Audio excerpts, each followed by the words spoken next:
Livre des Proverbes, chapitre 25. Voici encore des proverbes de Salomon recueillis par les gens d'Ézéchias, roi de Juda. La gloire de Dieu, c'est de cacher les choses. La gloire des rois, c'est de sonder les choses. Les cieux dans leur hauteur, la terre dans sa profondeur, et le cœur des rois sont impénétrables. Ôte de l'argent les scories, et il en sortira un vase pour le fondeur. Ôte le méchant de devant le roi, et son trône s'affermira par la justice. Ne t'élève pas devant le roi, et ne prends pas la place des grands, car il vaut mieux qu'on te dise « Monte ici », que si l'on t'abaisse devant le prince que tes yeux voient.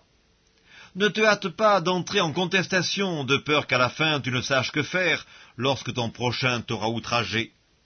Défends ta cause contre ton prochain, mais ne révèle pas le secret d'un autre, de peur qu'en l'apprenant, il ne te couvre de honte, et que ta mauvaise renommée ne s'efface pas. Comme des pommes d'or sur des ciselures d'argent, ainsi est une parole dite à propos. Comme un anneau d'or et une parure d'or fin, ainsi pour une oreille docile est le sage qui réprimande. Comme la fraîcheur de la neige au temps de la moisson, ainsi est un messager fidèle, pour celui qui l'envoie, il restaure l'âme de son maître. Comme des nuages et du vent sans pluie, ainsi est un homme se glorifiant à tort de ses libéralités. Par la lenteur à la colère on fléchit un prince, et une langue douce peut briser des os. Si tu trouves du miel, n'en mange que ce qui te suffit, de peur que tu n'en sois rassasié et que tu ne le vomisses. Mets rarement le pied dans la maison de ton prochain, de peur qu'il ne soit rassasié de toi et qu'il ne te haïsse. Comme une massue, une épée et une flèche aiguë, ainsi est un homme qui porte un faux témoignage contre son prochain. Comme une dent cassée et un pied qui chancelle, ainsi est la confiance en un perfide au jour de la détresse.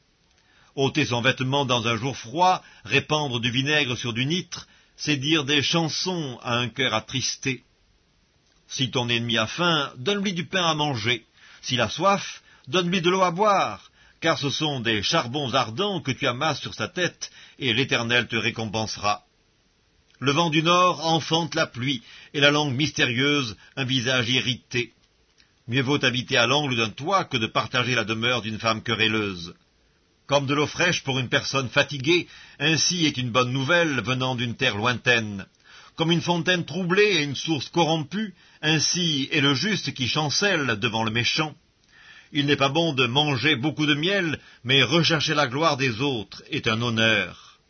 Comme une ville forcée et sans muraille, ainsi est l'homme qui n'est pas maître de lui-même.